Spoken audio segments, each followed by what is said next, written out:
Okay, I just rehoused these guys, so I'm gonna do a quick care video. One of my subscribers asked me to, and I aim to please. So we're in my backyard, and this is a care video for banana roaches, Panchlora species. This care sheet applies to all of them, really, pretty much. I think there's like 3 or 4 in the hobby, but only 2 that are really commonly kept. Those 2 are Panchlora nivea, the green banana roach, and then the other one is believed to be Exoletta, but we just call it the giant green banana roach, Panchlora species giant.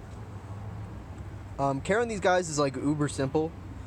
Give them deep substrate, probably like, I don't know, that's probably like 2 or 3 inches.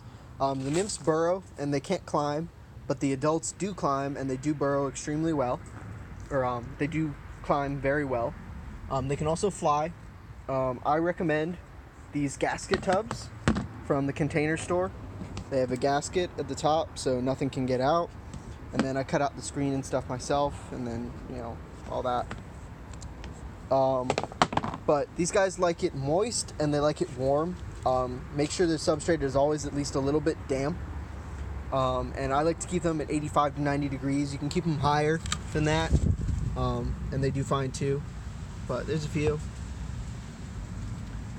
The females are a lot bigger than the males, like a lot bigger, and all the adult roaches tend to hang out. This is palm bark, and they hang out on the palm bark and on the sides. And all of the nymphs tend to hang out, generally speaking, under the substrate, or like just under any of the decor and stuff. I recommend getting leaf litter. I have some leaf litter in here, but I need to get more. And I put a layer on top and then add the decor and stuff on top of that. There's also Porcellanides pruinosis, the powder orange isopod. They're in there as a cleanup crew. You just got to be careful that they don't overpopulate and cram out all the roaches. So I remove them periodically.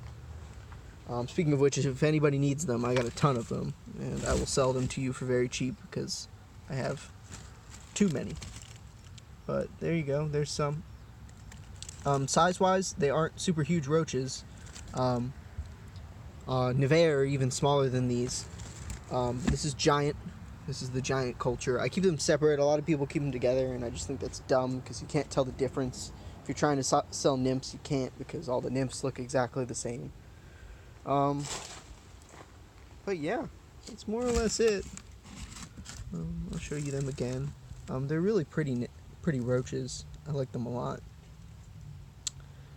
Their favorite foods, they like overripe fruit, like an overripe banana will work. Just toss the whole thing in. I peel it a little bit, but you don't have to peel it all the way. They'll eat it all the way through. Overripe apples, pears. They especially like butternut squash. Sweet potatoes a favorite too. They will occasionally eat dog or cat food, but unlike other roaches, they tend to prefer the fruits and veggies to the proteins. They will eat protein, but they're just not as fond of it. But yeah, and the size of the tub, it really all depends on you. The reason why I rehouse them, from that into this, is because that one's shorter, and getting them out is a real bitch because some of them scramble to the top, and you need more wiggle room to work with, so that way, like, you can just shove them back in, like, back them down. Silicone grease is also a decent idea, but they're just a pain, because, like, they could climb up to the top of this and just flutter away. They're pretty good flyers, honestly.